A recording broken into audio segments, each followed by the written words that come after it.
Ya, kita tahu di dalam bulan ini kita sedang belajar A Light on My Path. Ya, bagaimana terang bagi jalanku karena firman Tuhan. Ya, sebelumnya mari kita bersatu di dalam doa. Tuhan, selamat pagi Bapak. Kami ucap syukur Tuhan. Kami bersyukur karena kami bisa menaikkan pujian buat Engkau Tuhan. Betul Tuhan, Engkau adalah Allah yang perkasa. Kita ingin sekali terus Tuhan menyenangkan hati-Mu Tuhan. Dan di dalam hidup ini kami ingin sekali Tuhan, kami bisa merasakan surga itu Tuhan di dalam kehidupan kami di dunia Bapak. Itu semua karena firman-Mu Tuhan. Kami nggak bisa bayangkan Tuhan kalau kami berjalan dalam setiap harinya tanpa firman Bapak. Hanya dengan hikmat manusiawi kami, hanya dengan pikiran kami, hanya dengan impian-impian kami Tuhan. Apa gunanya hidup kami Tuhan? Tetapi justru semakin kami mengenal Engkau Tuhan, kami makin bisa melihat Tuhan, betapa hebatnya Engkau, betapa berartinya hidup kami Bapak. Tuhan, hari ini biarlah waktu kami mendengarkan firman-Mu Tuhan, Engkau yang berkati Bapak, agar hamba-Mu yang membagikan Bapak, boleh Tuhan Engkau sertai dan setiap perkataan lahir daripada Engkau saja Bapak, dan setiap hati, setiap telinga yang mendengarkan, kita boleh menikmati Bapak, belajar Bapak dari firman-Mu yang benar-benar terang Tuhan bagi jalan kami Tuhan. Kami serahkan semua tangan-Mu, biarlah waktu kami mendengarkan, bahkan hamba-Mu yang berbicara, itu semua adalah pujian buat Engkau saja Bapak. Di dalam nama Yesus Kristus, kami berdoa dan mengucap syukur. Amin. Judul khotbah saya pada hari ini adalah Manisnya Firman-Mu. Amin. Ya. Kenapa saya bikin judul ini? Karena kita tahu dari buku Mazmur 119 yang sedang kita baca setiap harinya, ya ada 22 abjad ya di dalam buku Ibrani, di dalam abjad Ibrani. Ya, kalau kita abjad dunia ini A sampai Z 26, tapi kalau kita di Israel, Ibrani ada 22. Dan setiap satu abjadnya itu dijelaskan dalam setiap 8 ayat di Mazmur 119. Ya, dan hari ini saya mau bahas tentang abjad ke-13 yang artinya adalah mem, yaitu dalam bahasa Indonesia air. Apa maksudnya 8 ayat yang akan kita bahas ini di Mazmur 119 ayat 97 sampai 104 ya. Itu adalah tentang bagaimana kita ini pasti ya membutuhkan air. Kalau kita tahu dari firman Tuhan, air itu bisa seperti air hidup. Kalau nggak ada air, kita ini nggak bisa hidup. Bahkan firman itu seperti aliran-aliran air yang mengalir dari hati kita sampai nanti kepada kekekalan nanti. Itu adalah yang dikatakan oleh Yesus di pada Yohanes pasal 4. Oke. Nah, makanya pasti kita butuh air. Ya, dan pasti sebenarnya kita akan menyukai air. Oke. Nah, pada hari ini, benar nggak sih kita ini menyukai firman? Kita lihat dari ayat 97. Betapa kucintai Tauratmu. Aku merenungkannya sepanjang hari. Jadi sebenarnya, karena dia merenungkan sepanjang hari, sehingga dia mencintai Taurat Tuhan, atau karena dia mencintai Taurat Tuhan, makanya dia merenungkan sepanjang hari. Ya, sebenarnya dua-duanya. Ya, si pemazmur kita tahu bahwa dia adalah orang yang mencintai firman Tuhan. Coba bayangkan, Bapak Ibu Saudari ya, kalau kita mencintai firman Tuhan, apa yang berbeda dalam keseharian kita? Ada sebuah film, ya ini 4 tahun yang lalu, namanya judulnya The Mountain Between Us. Saya nggak bisa bayangkan ya, film ini kalau nyata seperti apa, ya. Tetapi ini adalah namanya juga film ya, ini fiksi, tidak diangkat dari cerita yang nyata. Ya, jadi film ini mengisahkan 2 orang yang memang nggak saling kenal sama sekali, ya, dan mereka lagi menyewa ya pesawat yang ilegal. Mereka coba beli tiketnya ya menuju satu tempat ya, tapi mereka sendiri nggak saling kenal, mereka sendiri punya tujuan masing-masing. Tetapi sewaktu pesawat itu pokoknya pesawat ini akan berangkat dari sebuah gunung es ya di salju ya wilayahnya ya. Tetapi sewaktu sebelum berangkat pesawatnya tergelincir ya. Waktu pesawat tergelincir akhirnya mereka terperosok sampai akhirnya mereka nggak tahu itu mereka di mana. Akhirnya mereka cari jalan karena mereka tahu, waduh, 1 malam, 2 malam, bermalam-malam ada di sana, sehingga mereka jadinya apa? Investasi waktu lebih lagi bersama-sama. Gimana bisa bertahan hidup? Tapi kalau mereka bertahan hidup di situ, nggak ada orang, nggak ada sama sekali, mereka juga akan mati. Ya, lama-lama mereka benar-benar cari di mana ada pemukiman. Mereka jalan. Waktu mereka jalan menemukan banyak bahaya. Ada harimau gunung, ada hal-hal lain yang mereka hadapi. Tetapi pada akhirnya mereka tuh jadi banyak bercerita. Mereka banyak saling membantu. Ya, ada hal yang mungkin wanitanya hampir mati, ada hal momen di mana prianya hampir mati, tapi mereka saling membantu. Pokoknya hubungan mereka jadi 24 jam dikali berapa? Sekitar ada 8 malam sampai belasan malam. Saya lupa ada berapa malam yang mereka punya saat itu ya. Tetapi pada akhirnya, singkat cerita, mereka akhirnya saling mencintai. Ya, ini seperti hal-hal kalau ilustrasi kita dengar cerita kalau orang didamparkan aja di sebuah pulau cuma mereka berdua, lama-lama mereka jatuh cinta. Ya, entah itu cuma feeling atau cinta sejati, kita nggak tahu. Ya. Tapi yang saya mau sampaikan di sini, sulit bagi orang ya untuk bisa mengubah hal yang kita tidak suka. Tetapi kita ini bisa mengolah hati dan kasih kita supaya kita bisa menyukai hal itu. Mungkin ada di antara kita ya, dulunya nggak suka sebuah olahraga, dulunya nggak suka sebuah makanan, tapi kok lama-lama jadi suka. Ya, mungkin tadinya ada yang benci drama Korea, gitu kan? Tapi setelah ditonton, kok jadi suka. Hati itu terolah. Padahal, waduh, badan dia badan yang sangat olahragawan ya Rambo, ya, tapi hatinya Rinto. Oke, ya, tapi artinya apa? Awalnya mungkin orangnya, saya nggak suka film kayak begitu. Tapi begitu coba investasi waktu demi waktu, akhirnya hatinya terolah, hatinya jadi suka. Ya, saya bukan drama Korea, waktu itu nonton satu film Jepang ya waktu itu tahun 2004 ya, saya sama teman saya bilang ya, "Ses, ini film bagus banget, apa nih? Drama, berapa oh ini kayak episode-episode gitu ya, ada berapa satu episode, satu seasonnya, ada segini." Aduh, males banget gitu ya, saya waktu itu masih kuliah. Ya udah saya coba season episode 1. Penasaran episode 2, episode 3, loh, kok tiba-tiba air mata saya keluar, kok tiba-tiba saya jadi terkoneksi dengan film itu ya. Lama-lama kok saya jadi suka ya drama seperti ini ya. Nah, itu adalah pengalaman saya. Padahal saya tadinya apa? Nggak mungkin saya suka film yang kayak begituan. Tapi ternyata hati saya terolah. Apa yang kita bisa pelajari dari sini? Apakah bisa nggak kita menyukai dan mencintai firman Tuhan? Karena tidak ada orang yang lahir pas masa kecilnya langsung cinta firman Tuhan. Nggak ada. Nggak ada kita mungkin pas lagi SD, SD gitu, wah kok saya cinta banget ya firman Tuhan ya, ini hebat sekali firman Tuhan. Ya mungkin cuma ada beberapa orang. Ya mungkin di sini teman-teman kita, adik-adik kita yang masih remaja, ya firman Tuhan apaan tuh? Ya nggak suka. Mungkin itu jadi teman tidurnya kita, makin dibaca makin tidur. Tetapi coba kalau kita investasi dalam hal apa? Kita hormati dan taat sama firman Tuhan. Lalu kita berikan perhatian dan kepedulian kepada firman Tuhan. Lalu kita berikan waktu. Lalu kita berikan telinga. Setiap kita dengerin firman Tuhan, setiap kita baca firman Tuhan, kita pasang telinga kita. Kita pasang mata kita. Sehingga setiap kata-katanya itu, wow, saya mau Tuhan menyukai firman Tuhan. Lalu kita berikan pujian kepada firman Tuhan tersebut. Kenapa? Karena Yesus kita adalah firman yang hidup. Lalu kita berikan apresiasi dan rasa syukur yang jujur dalam hati kita. Thank you Tuhan. Tadi saya baca ini, Engkau baik sekali. Engkau luar biasa hikmat Engkau Tuhan. Engkau mengajarkan saya. Coba kita berikan investasi seperti ini. Berikan waktu, perhatian, kepedulian, apresiasi, pujian, dan telinga. Apakah tidak mungkin hati kita terolah? Pasti kasih kita kepada firman Tuhan jadi terolah. Yang tadinya kita, saya sampai kapanpun saya nggak akan ngerti lah firman itu cuma buat pendeta. Atau misalnya apa? Firman Tuhan paling saya udah pernah baca tentang Daud, tahulah saya kayak begini, tahu ceritanya. Sehingga kita gampang menilai dari luar kisah-kisah firman Tuhan itu tanpa kita melibatkan lagi hati kita. Padahal hati kita itu paling compatible, paling connect sama hal yang kekal. Itu adalah buku Pengkhotbah 3:11. Indah pada waktunya, dan Tuhan menciptakan kekekalan dalam hati manusia. Artinya apa?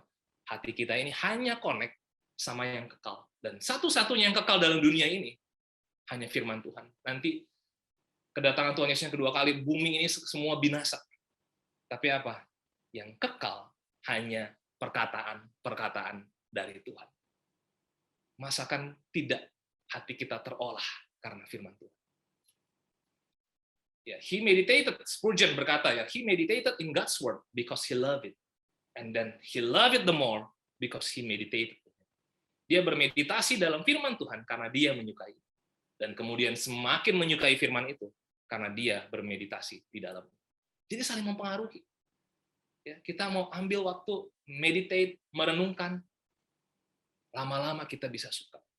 Makin kita suka, makin kita renungkan lagi, lama-lama kita makin bisa merenungkan dan makin belajar dan makin seperti firman itu. Jadi saya mau ajak kita Bapak Ibu Saudari untuk kita dalam bulan ini makin cinta kita sama firman Tuhan. Dan cinta itu nggak bisa dipaksakan. Ya, tetapi hati kita bisa diolah. Kasih kita bisa diolah. Amin. Dan apa yang membuat kita makin bisa menyukai, merasakan manisnya firman itu? Yang pertama adalah, mari kita sama-sama membuat firman Tuhan itu paling berharga dalam hidup kita. Lebih berharga daripada emas, perak. Ya, lebih berharga daripada mungkin barang-barang yang kita sukai. Tanah yang kita punya, rumah yang kita punya. Bahkan lebih berharga daripada istri dan keluarga. Itulah firman Tuhan. Waktu kita menjadikan firman Tuhan itu paling berharga, mari kita gali lebih lagi. Ayat 98 sampai 100 ya. Satu ayat setelah ayat yang tadi. Perintahmu membuat aku lebih bijaksana daripada musuh-musuh. Sebab selama-lamanya itu ada padaku. Aku lebih berakal budi daripada semua pengajarku. Sebab peringatan-peringatanmu kurenungkan. Aku lebih mengerti daripada orang-orang tua. Sebab aku memegang titah-titah. Lihat, si pemazmur setelah bilang bisa menyukai firman itu, manisnya firman itu, karena dia merenungkan sepanjang hari, dan dia bisa bilang bahwa apa? Ini loh dampaknya loh. Lebih bijaksana daripada musuh, lebih berakal budi daripada pengajar, semua pengajar bahkan, dan lebih mengerti daripada orang-orang tua. Ini adalah pengalaman si pemazmur. Mari kita dalami ini dari yang lebih mengerti daripada orang-orang tua. Kalau di dalam bahasa Inggrisnya, ya ancestor, ya, di dalam versi bahasa Inggris Alkitabnya, ya, lebih mengerti dari leluhur. Kalau orang Yahudi punya ancestor, yaitu Abraham, leluhur. Mereka sangat respect Abraham. Tahu, itu adalah bapak bangsa buat mereka. Bahkan sampai pada hari ini, mereka sangat respect Abraham. Kalau orang Amerika mungkin tahu Abraham Lincoln. Ya, semua orang, bahkan nggak hanya orang Amerika aja, kita aja orang Indonesia tahu siapa Abraham Lincoln. Ya, sejarah perbudakan di Amerika. Bahkan kalau Nabi Abraham, ya, itu semua orang, bapak bangsa, bapak Abraham, bahkan semua agama tahu Abraham. Ya, tetapi kita boleh hormat, ya, tokoh-tokoh yang kita hormati saat ini. Mungkin ada orang tua kita, mungkin ada leluhur kita, mungkin ada tokoh-tokoh orang hebat yang kita hormati. Tapi jangan sampai kita memberhalakan. Kenapa? Kalau memberhalakan berarti dia bisa lebih tinggi daripada firman Tuhan. Sehingga kalau kayak begitu, kita jadinya bukan firman Tuhan yang lebih berarti, tapi apa? Kita jadinya pandang reputasi orang atau posisi orang yang bicara. Kita jadinya mendengarkan karena orang itu hebat. Karena posisi orang itu mantap. Nah, hal-hal demikian ini akan membuat firman Tuhan itu jadi kurang berarti. Jadi kurang berharga. Hormat boleh, tapi jangan sampai memberhalakan. Ya, kenapa? Karena kalau memberhalakan, begitu ada orang itu kelihatan negatifnya, kelihatan dosanya, kita bisa depresi. Ya, saya pernah ya dengar satu cerita ya dari teman saya ya, wah dia bisa mengidolakan satu orang pendeta di dalam hidupnya. Ya, ini pendeta dari Amerika yang begitu hebat, berapologetik dan luar biasa. Tetapi setelah ya meninggal, akhirnya baru kelihatan semua hidupnya dibeberkan sama orang-orang yang lain. Nah, sejak itu saya bukan ngomongin pendetanya, tapi saya mau berbicara bagaimana akhirnya orang ini yang tadi yang mengidolakan itu jadi depresi. Selama ini saya ikutin semua kata-kata dia. Selama ini saya sangat adore dia. Tapi pada akhirnya, biarlah firman Tuhan yang lebih kita mengerti dibandingkan tokoh-tokoh dan leluhur-leluhur yang kita sangat respect. Kita perlu ambil makna ilahi dari firman Tuhan dibandingkan menerima quotes yang secara telanjang kita terima. Mungkin banyak kita bisa lihat Instagram, sosial media, dan lain-lain. Waduh, ini quotes-nya menyejukkan banget, damai sekali. Ini mahal sekali kata-katanya. Ini benar banget loh, ini kena banget loh. Tapi, Bapak Saudari, kalau kita bisa supaya kita mengenal, menyukai manisnya firman, mari kita gali, ada nggak sisi firman Tuhan yang kita bisa temukan di balik quotes-quotes demikian. Kadang-kadang saya baca-baca quotes ya, saya jadi coba selidiki lagi, kalau di firman Tuhan ya, tentang ini tuh bicara tentang apa ya? Oh ya, saya jadi ingat, saya mau pengen cari deh di Alkitab. Dan itu lebih saya coba pegang, ya, sehingga quotes itu hanyalah quotes yang akan memang ada hikmat dari manusiawinya. Tetapi biarlah kita gali dan ambil makna ilahi. Kenapa? Karena si pemazmur bilang, kalau kita menyukai firman, kita akan lebih mengerti daripada leluhur, ancestor yang kita hormati. Lalu apalagi, kenapa kita perlu membuat firman itu paling berharga? Karena firman Tuhan ini akan membuat kita lebih berakal budi dari pengajar. Kita lihat, ini, salah ya, bukan Yohanes, tapi Kisah Rasul. Kisah Rasul 4 ayat 7-8 bilang, Petrus penuh dengan Roh Kudus menegur pemimpin-pemimpin umat dan tua-tua. Lalu di ayat 13-nya, Petrus dan Yohanes adalah orang biasa yang tidak terpelajar, tapi penuh keberanian. Lalu ayat 19-nya, mereka taat kepada Allah lebih daripada kepada manusia. Kita tahu di Kisah Para Rasul 4 ini, mereka lagi ditangkap di Mahkamah Agama. Petrus dan Yohanes itu hanya seorang nelayan di mata dunia. Orang yang nggak terpelajar. Profesi mereka itu adalah yang nomor 2 terbawah di dalam strata orang Israel.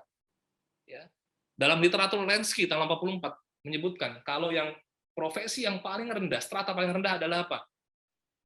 Orang-orang seperti pelacur, orang-orang seperti orang sakit kusta, itu di mata orang Israel itu rendah. Baru setelah itu nelayan, baru setelah itu petani. Jadi nelayan pada saat itu orang nggak pandang. Tapi apa? Betapa banyaknya waktu pendengaran ya mengikuti Yesus pada zaman hidupnya mereka. Dan mereka terus baca, dengar. Mereka juga baca Taurat, tapi mereka juga lihat hidupnya Yesus. Mereka jalan sama Yesus. Setiap ada hal apa yang Yesus lakukan, mereka nyampe ke mata mereka dan pikiran mereka. Oke, begitu cara hidup ya. Oh, begitu memperlakukan orang ya. Oh, seperti itu namanya kebahagiaan ya. Berbahagialah orang yang miskin di hadapan Tuhan. Oh, berbahagia itu yang lemah lembut ya. Oh, berbahagia itu yang lapar ya dan haus dengan kebenaran ya. Oh, salah dong bahagia saya selama ini. Itu akhirnya membuat mereka lebih berakal budi daripada pengajar-pengajar ahli Taurat, imam-imam kepala, dan lain-lain. Hari ini mungkin nggak sih kita juga lebih berakal budi daripada orang-orang yang kelihatannya rohani. Orang-orang yang mungkin S2, S3, teologi. Sangat bisa, Bapak Ibu Saudari. Kenapa? Karena firman Tuhan yang murni itu memang akan ngebuat kita makin berakal budi. Jadi kalau kita lebih berakal budi dari pengajar, kita akan cari tahu dan selidiki firman. Itu seperti jemaat di Berea, ya, di Kisah Para Rasul 17.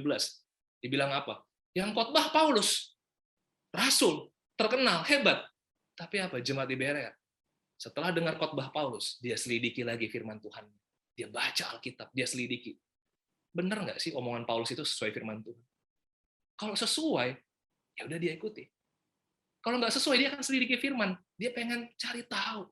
Supaya apa? Supaya saya mengikuti dan menghidupi firman yang benar, dan alangkah berakal budinya saya. Lebih daripada pengajar, bahkan pengkhotbah.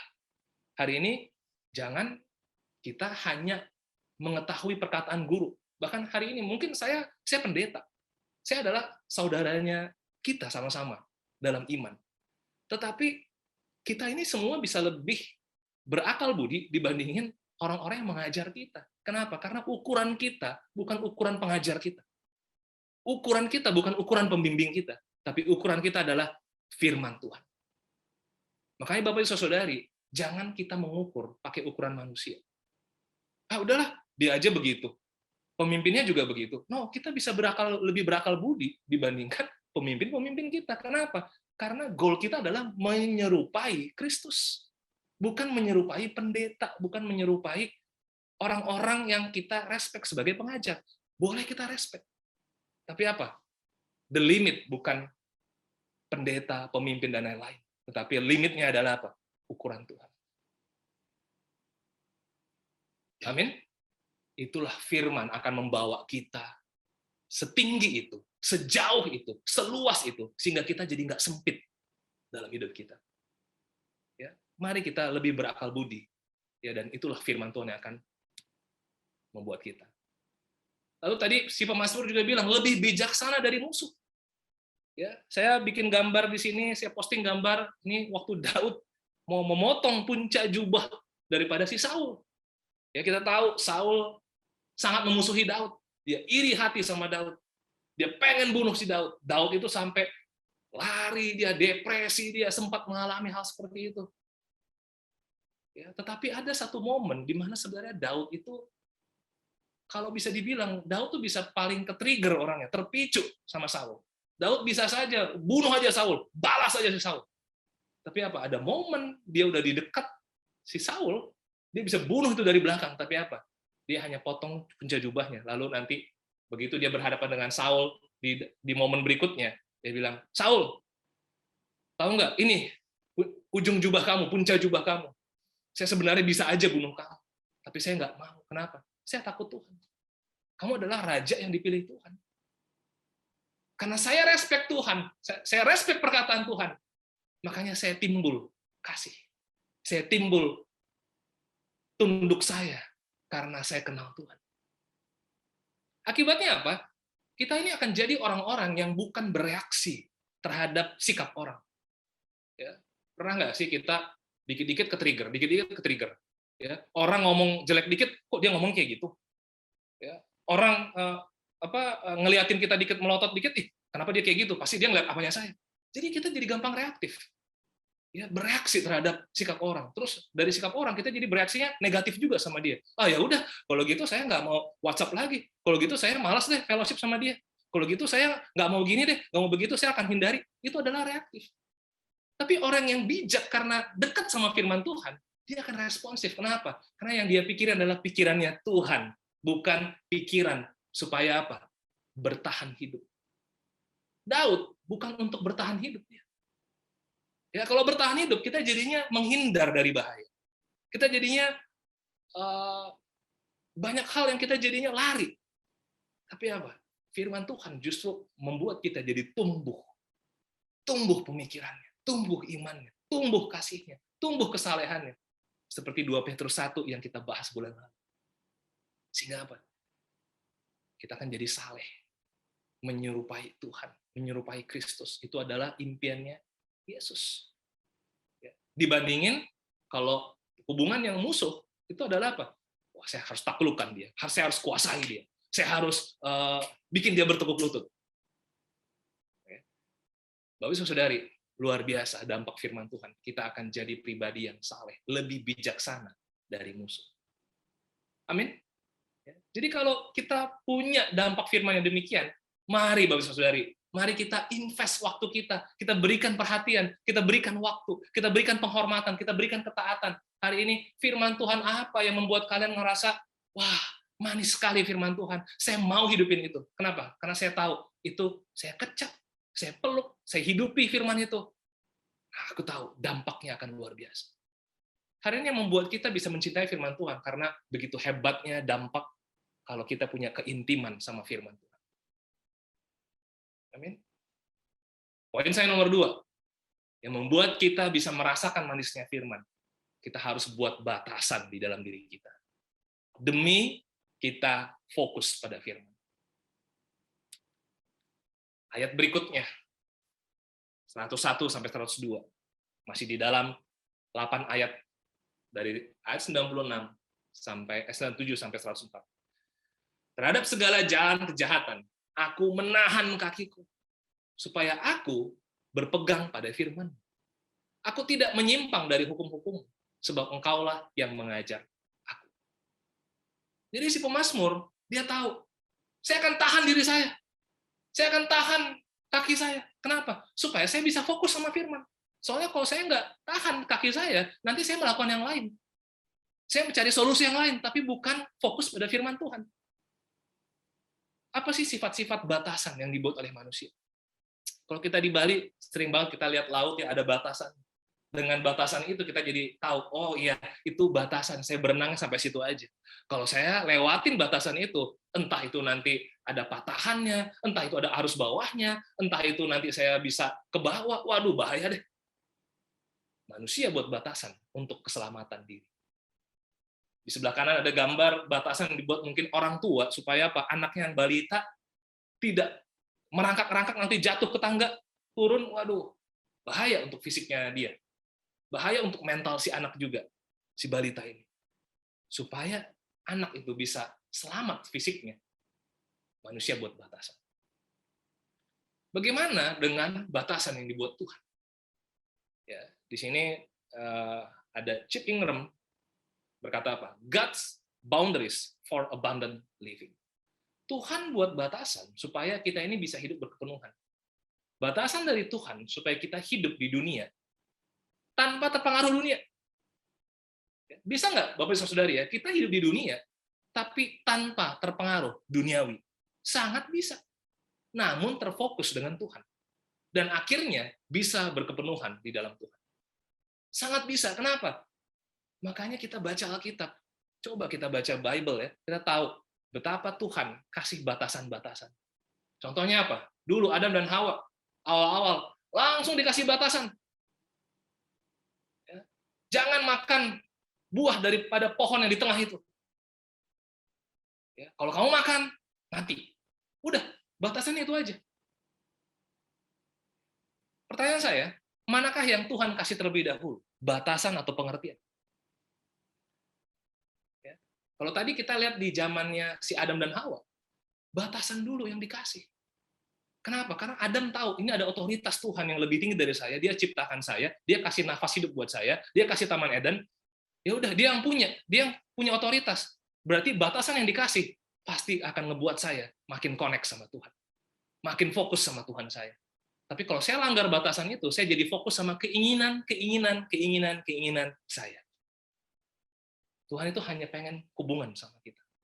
Dia buat batasan supaya kita bisa fokus. Lalu lihat lagi, batasan yang dikasih Tuhan saat orang Israel terbebas dari perbudakan bangsa Mesir, mereka menyeberangi Laut Merah itu, sampai akhirnya di padang gurun, Tuhan kasih hukum-hukum dan batasan-batasan. Jangan kamu sembah berhala. Kenapa? Itu berhala-berhala itu berhala-berhalanya orang bangsa lain. Jangan kamu makan yang kayak begini ya. Pokoknya segala sesuatu yang berasosiasi dengan bangsa lain di sekitar padang gurun itu, Tuhan bikinnya batasannya, di boundaries sama Tuhan. Supaya apa? Satu aja alasannya. Supaya kamu beribadah kepada.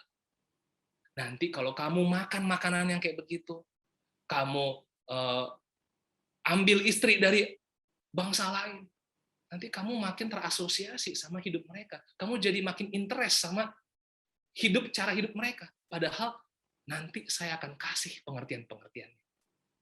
Tetapi apa? Dikasih batasan dulu. Tuhan Allah nggak pernah kasih pengertian, kenapa kamu nggak boleh makan buah itu? Nanti karena gini loh, ini loh yang saya siapkan nanti begini. Nanti itu akan ada masa-masa seperti ini. Ya, jadi nggak ada kasih pengertian begitu. Yang penting batasan aja. Kenapa? Karena otoritas Tuhan. Sama, kalau kita pernah ya waktu masa kecil kita, ya saya adalah orang yang nggak suka makan sayur. Tapi kalau kita lihat anak ini ya, anak ini makan brokoli. Saya dulu dikasih batasan apa? Udah, ini dagingnya udah, pokoknya sayur kamu makan. Itu sampai dikasih batasnya adalah seperti apa? Itu sayur dipotong-potong, terus digaduk itu ya, diaduk-aduk di nasinya saya supaya saya nggak bisa pilih-pilih lagi. Itu batasan yang dikasih oleh orang tua saya. Karena dia tahu kalau saya makan sayur, saya akan sehat. Nah, tetapi kalau kita nggak ada batasan itu, lama-lama kita ini adalah jadi pribadi yang memilih-milih berdasarkan keinginan kita. Sehingga pada masa dewasa, kita sulit sekali menyukai firman Tuhan. Menyukai manisnya firman Tuhan itu. Kenapa? Karena dari kecilnya Dari remajanya, kita udah tahu, saya memilih apa yang saya suka, udah. Ya, kalau ada orang yang memaksakan apa yang saya suka, saya akan berontak. Nggak mau saya, apa atur-atur. Gitu ya. Nah, itu saya pas, walaupun saya dalam hal saya udah terlatih, tapi saya pernah cerita sama jemaat ya, di dalam hal yang lain, saya, waduh, saya lawan orang tua saya. Ya, bahkan saya merengek-rengek kayak orang yang manja sekali. Ya, waktu itu ada juga sisi yang orang tua saya nggak kasih batasan. Ya, sehingga saya lihat celah, ada celah nih. Ya, hati manusia itu kecenderungannya licik. Ada celah dikit, oke, dia babat itu celah itu supaya apa? Saya bisa merasakan keinginan saya. Oke, satu hal Bapak Saudari, hidup ini nggak bisa kita nikmati kalau kita hanya meluluskan terus keinginan-keinginan kita. Nggak bisa kita nikmati. Karena hati kita didesain hanya untuk yang kekal, yang firman, baru kita bisa menikmati. Pertanyaan berikutnya, mengapa kita mudah lelah, stres, dan terpicu? Jawabannya hanya satu, karena nggak ada batasan. Apa yang buat kita stres? Karena kita nggak bisa batasin pemikiran kita. Khawatir terus. Negatif terus. Negatifnya nggak bisa kita batasin lagi, pemikiran kita. Ya, tadi saya udah bilang ya, dikit-dikit ke-trigger. Kenapa? Nggak bisa kita batasin perasaan kita. Kenapa kita lelah, capek? Karena kita nggak bisa say no kepada orang. Ya, coba kalau kita ngerti firman Tuhan, jika iya katakan iya, jika tidak katakan tidak. Dan kita terkoneksi dengan firman Yesus itu di Matius 5 itu ya. Wah, kenapa Tuhan ngajarin begini ya? Wah, ternyata Tuhan mau supaya apa? Kita terkoneksi sama Tuhan. Kenapa? Karena di dalam Tuhan ada integritas. Tapi kalau kita nggak pelajari integritas dari firman Tuhan, kita tuh akan nggak gampang say no. Aduh, gimana ya? Nggak enakan nih. Aduh, kalau nanti saya ini, nanti perasaan dia begini. Jadi kita nggak bisa bicara dengan apa adanya, tetapi juga harus bicara dengan kasih. Ada batasan lagi. Kita bukan bicara seperti orang yang belak-belakan aja, nggak peduli ya perasaan orang lain. Tapi lihat, kita akan lebih bijak. Kita akan lebih mengerti. Kita akan lebih berhikmat. Kita jadi lebih berakal budi. Mari kita lihat contoh-contoh ayat batasan dalam kehidupan sehari-hari. 1 Petrus 4 ayat 7. Kuasailah dirimu dan jadilah tenang, supaya kamu dapat berdoa. Ada banyak orang Kristen, bahkan saya pribadi, saya masih ingat saya waktu kuliah, ayo mau doa, ambil waktu doa. Pas saya doa, baru 1 menit, saya udah mikir lagi, tugas kuliah saya yang ini belum. Terus saya pikirin, aduh, gol-gol Liga Inggris yang tadi malam belum sempat ditonton. Ya, ini udah jam 6:30, biasanya di Trans 7 ada gol-golnya nih, itu zaman-zaman saya masih kuliah ya. Jadi nggak bisa tenang, kenapa? Karena saya nggak bisa batasi, saya nggak latih. Saya nggak ngerti bahwa Tuhan itu kasih batasan. Tapi batasan itu dikasih buat apa? Supaya saya bisa berdoa, Bapak Ibu Saudara. Supaya kita bisa berhubungan sama Tuhan dengan bebas. Hari ini, waktu kita mau baca firman Tuhan, batasi. Kuasai diri kita. Supaya apa? Nggak ada perasaan-perasaan yang, aduh ngapain ya baca Alkitab ya? Kayaknya nggak ada aplikasinya juga. Kayaknya nggak ada, emang saya baca Alkitab gini nanti ujian saya bagus. Emang saya baca Alkitab gini nanti bisnis saya jadi deal. Oke, kadang-kadang kita memikirkan hal-hal yang nggak bisa kita kontrol, ya, dan kita nggak kuasai diri kita. Jadilah tenang, Bapak Saudari, supaya apa? Supaya dapat berdoa, supaya dapat mendengarkan firman Tuhan, supaya bisa menyukai firman Tuhan, kuasai diri. Lalu Matius 6 ayat 34, kuasai pikiran. Kenapa? Jangan khawatir. Kesusahan sehari, cukuplah untuk sehari. Tapi iblis bikin kita, kesusahan besok, kesusahan minggu depan, bulan depan, tahun depan itu ada kesusahannya. Jadi kita pikirin. Lama-lama kita nggak bisa menikmati lagi hidup ini. Padahal Tuhan bilang, ayo sukai firman Tuhan. Tahan kakimu, tahan pikiranmu, batasi pikiranmu. Oke? Makanya di ayat 33-nya itu adalah ayat yang terkenal juga yang sering kita baca. Carilah kerajaan Allah, carilah kebenaran. Baru setelah itu jangan khawatir.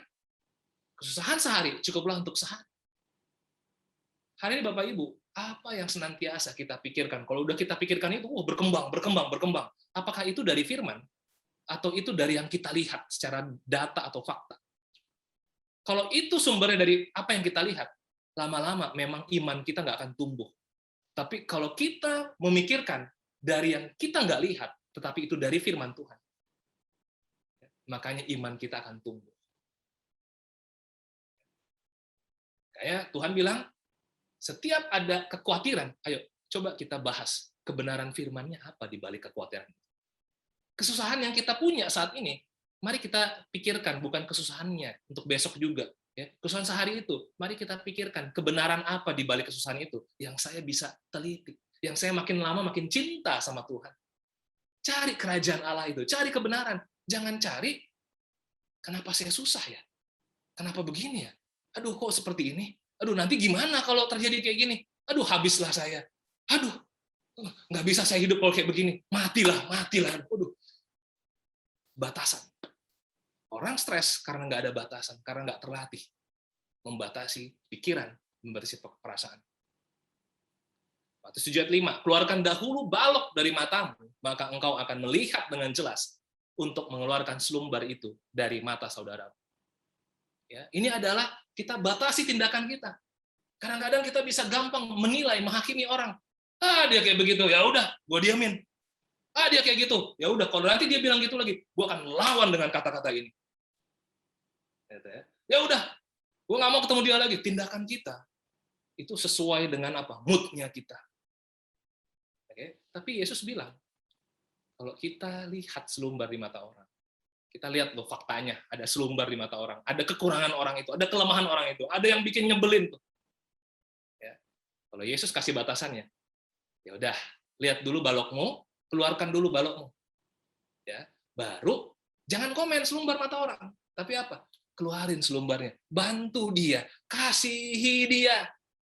Orang yang bisa mengasihi karena apa? Karena ada batasan dalam hidupnya. Tapi kalau orang nggak ada batasan, waduh, kita dengan bisa banyak 10 alasan yang membuat kita benci orang itu, yang membuat kita nggak mau mengasihi orang itu, yang membuat kita nggak keluar dari zona nyaman kita. Kenapa? Banyak alasannya. Nah, itulah balok yang harus dikeluarkan. Mari kita cari firman Tuhan. Mari kita dekat sama Tuhan. Mari kita invest lebih banyak. Sehingga kita bisa merasakan, oh ternyata firman itu manis. Saya bisa keluarin balok saya, keluarin penghakiman saya ini. Berarti saya ini sering sekali berpikir begitu, dan ini nggak benar di hadapan Tuhan. Terima kasih Tuhan, karena Engkau mengingatkan saya. Engkau membatasi Tuhan tindakan saya. Sehingga saya jadi mau mengasihi dia. Saya mau bertekun lagi sama dia. Kenapa? Karena ada batasan. Ayat terakhir, 103 dan 104. Betapa manisnya janjimu itu bagi langit-langitku, lebih daripada madu bagi mulutku. Aku beroleh pengertian dari titah-titahmu. Itulah sebabnya aku benci segala jalan dusta. Lama-lama, Bapak Ibu Saudari, kita dalam hidup kita sehari demi sehari demi sehari, kita tuh makin melihat, manis sekali ya firman. Kita menikmati sekali ya hidup kita di dalam firman Tuhan. Walaupun ada kesusahan, walaupun ada hal yang membuat kita pahit. Tapi ini luar biasa, Bapak Ibu Saudari, kalau kita hidup dalam firman. Ya, kalau gambar lidah, lidah itu ada sensor-sensor pahitnya, ya, asamnya, asinnya, dan manis. Ya, saya buat ilustrasi ini kenapa? Karena semakin bertambah dewasanya iman dan pengertian dari firman Tuhan, kita tidak akan semakin sensitif dalam merasakan pahitnya hidup, asamnya hubungan, dan asinnya kekhawatiran. Wah, saya buat ini supaya indah aja. Ya, tetapi hanya firman Tuhan yang terasa manis bagi langit-langit mulut kita. Ya, si pemazmur bisa gambarkan keindahan ini, Bapak Saudari. Mungkin hari ini ada yang hidup kita membuat kita pahit, membuat kita kok hubungan kayak begini, kok kekhawatiran jadi kayak begini. Terus kita rasakan kita bisa banget merasakan asinnya itu, asamnya itu, pahit itu. Bro, rasanya nggak enak, bro. Tetapi Bapak Saudari, kalau kita makin sensitif sama firman, rasa-rasa yang lain itu jadi nggak terlalu kita pikirkan, rasakan, dan juga mempengaruhi tindakan kita. Justru manisnya firman yang mendominasi. Manisnya firman yang membuat pikiran kita jadi lega, segar, perasaan kita jadi sukacita, dan tindakan kita jadi benar. Dan itulah firman Tuhan akan menerangi jalan kita, akan meluruskan jalan kita. Dan kita jadi punya kebahagiaan yang sejati dalam hidup kita. Bukan kebahagiaan yang duniawi yang kamu akan sukses kalau begini. Kalau kamu nggak kayak gini, waduh, ya lu udah kehilangan 3 langkah. Dunia bisa bikin konsep-konsep itu. Dunia bisa bikin, oke, gue harus jadi orang kaya biar gue bahagia. Kata siapa? Firman Tuhan nggak pernah sekalipun ngomong seperti itu. Tapi yang pasti, kita adalah akan mencari kerajaan Allah, cari kebenaran, rasakan manisnya firman Tuhan, dan itu akan menerangi jalan-jalan kita. Sehingga Bapak Saudari, kita akan jadi orang yang berpengharapan. Berpengharapan, semangat, beriman. Jalan itu jadi jelas sekali. Kenapa? Karena firman Tuhan itu manis. Mari jemaat, kita buat firman Tuhan paling berharga dalam kehidupan.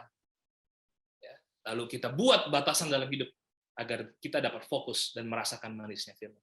Semoga kita terberkati, semoga kita makin mencintai firman Tuhan, dan setiap hari kita rindu sama firman, menghidupinya. Tuhan yang dimuliakan. Mari kita bersama dalam doa. Tuhan Bapa kami, terpujilah Tuhan firman-Mu Tuhan.